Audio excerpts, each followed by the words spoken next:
Hello and welcome to this video tutorial. Today we're creating this triangle sort of whimsical pattern in Adobe Photoshop.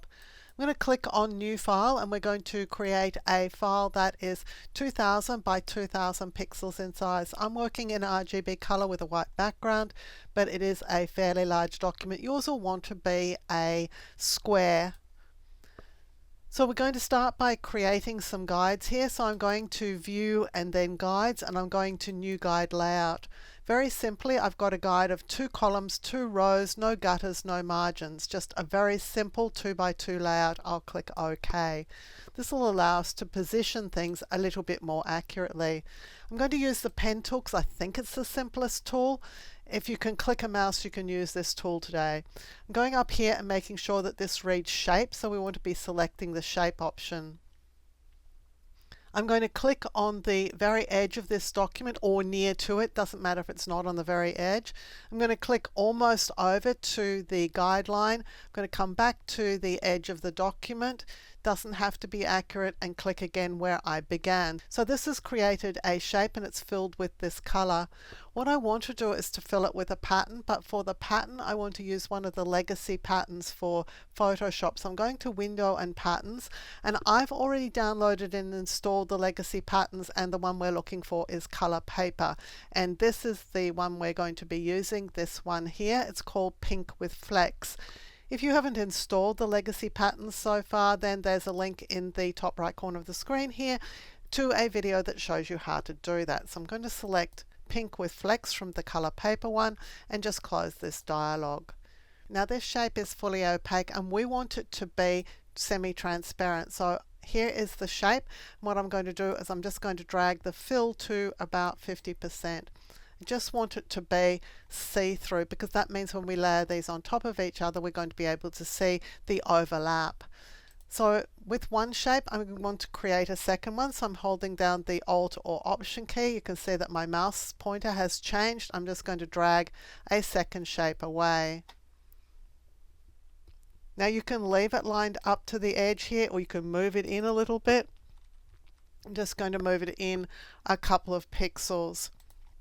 I want this to be a different color, so I'm targeting it, and I'm going to choose Layer, New Adjustment Layer, Hue Saturation, because this is going to add a hue saturation adjustment. I'm going to drag on the hue slider here to change the color, but you can see it's changing the color of both of these shapes. Well, if I click here on this icon, then it's only going to change the shape that I had selected. So back in the Layers panel, here are our 2 shapes. I'm going to group these together, so I'm going to select all of them. I'm just going to click here on Create New Group, because that makes a group out of them. Now if I grab the group and drop it onto the plus sign at the bottom of the Layers panel, I'm going to get a second group. The second group is already selected, so what I'm going to do is just rotate it around. I'm going to hold the Shift key so it's rotated in a perfect 90 degrees, and then click the check mark. So now we've got our 2 sets of triangles, but as you'll see, we've got the same colors in each, and I'd like them to be a little bit different. So I'm going to change the color of this top version. So I'm going to select this group, which is the one that is containing these 2 triangles, and I'm going to add a hue saturation adjustment layer, but it's important that we put it above the group, not inside the group. Unfortunately, adjustment layers can't be limited to within the group, so we're going to have to control it a different way. Layer, New Adjustment Layer, I'm going to Hue Saturation, click OK. I'm going to start adjusting these colors. Right now you can see that I'm affecting all of the triangles, so I'm just going to click here to make the change that I'm applying now only affect the topmost version, these ones here that are pointing in a downwards direction. All I'm looking for is a different set of colors. So I'm thinking that over here was the best result, so I'm just going to finish off there. That's without the adjustment layer, this is with it. So what I'm going to do is take these triangles, I'm going to put them in a group. So I'm just making sure that that hue saturation adjustment layer only affects this group here, and I've just put everything in a group just to make life a little bit easier. Next up, what I want to do is to make a smart object out of these two groups. We're going to be using the pattern preview tool in Photoshop, and it works better when objects are smart objects. So I've got these two groups selected. I'll right click and choose convert to smart object. Now that they're smart objects, I can drag a duplicate away, and I actually want 3 more copies. So I'm going to continually drag and drop the original or one of these copies onto the new icon there so that I've got 4 sets of these. And some of these I'm going to rotate, so I'm just going to hold the shift key as I rotate them. Now I've got auto select turned on, so when I go with the move tool and click on one of these smart objects, they're being automatically selected because I have auto select turned on and layer selected here. Just find it makes life a whole lot easier. I'm finished with all of these guides, and right now they're just in the way. So I'm going to choose view and then guides and go to clear guides, and that just gets rid of them. We're now ready to go and make our pattern, so I'm going to choose view and then pattern preview. You're told here that pattern preview works best with smart objects. We already have smart objects. I'll just click OK. Now I'm going to zoom out because I want to see things a bit more clearly. I'm going to the move tool. I'm going to start moving these shapes around because I just want them to be slightly offset from each other. I want them to look just a little bit different to how they're looking here. I can also rotate them at this point. If I think that they would look better in a different rotation, I can just drag them around. Now I'm looking to try and close up this gap here. You can see that there are some very, very obvious gaps. So I'm going to pull down on this shape and pull down on the one that is sort of running into it. And what I'm going to do is pull this one across here. And when I do, I need to pull this one across as well. So I just want to break up that sort of very visual horizontal and vertical line. If you want to test this without the lines, you can go to view and then show, and we're going to turn off pattern preview tile bounds. And now we can just zoom out a little bit and see if that's a good pattern. And of course you can continue to move these pieces around if you like and just try and get a slightly different result. Again, just trying to break up these really, really strong verticals and horizontals. When you're happy with what you've got, you can turn it into a pattern. So I'm going to Window and then Patterns. I'm going to the very end of my pattern collection. I already have one that I created earlier. I'm just going to click the plus sign, and that will create this as a pattern.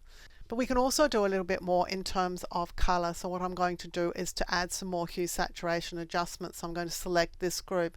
I'll choose Layer, New Adjustment Layer, and then Hue Saturation.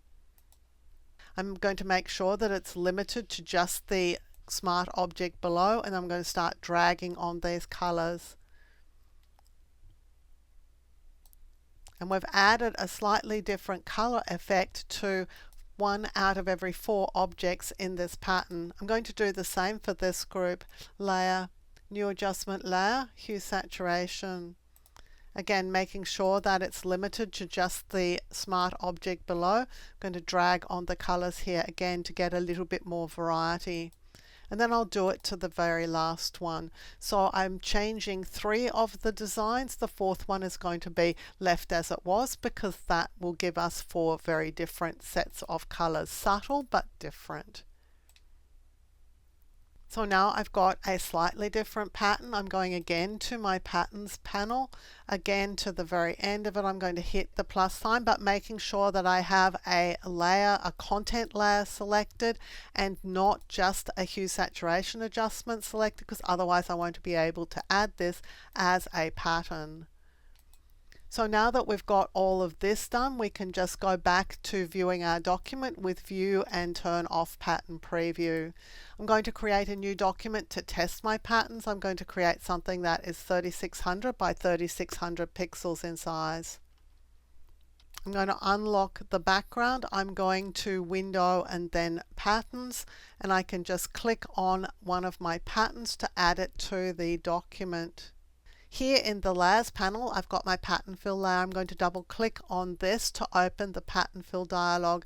I'm just going to drop my pattern down to 15% or maybe a little bit more, and just click OK, so you can see the result of creating this overlapping triangle pattern in Adobe Photoshop. And because the elements in this pattern are partially filled, they're not 100% filled, then where they overlap there is a sort of doubling up of the content, so we're getting darker areas and lighter areas. It's an attractive little pattern to create, done here in Adobe Photoshop.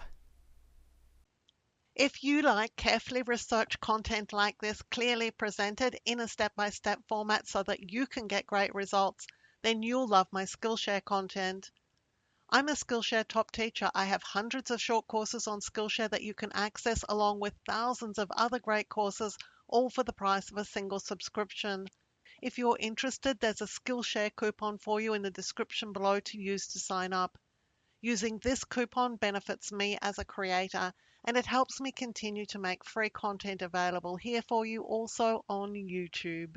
Thank you for joining me for this video tutorial. On the screen now, you'll see a video that I've hand-picked for you. If you enjoyed the video you've just watched, I know that you're going to really enjoy the one I've picked for you to watch next.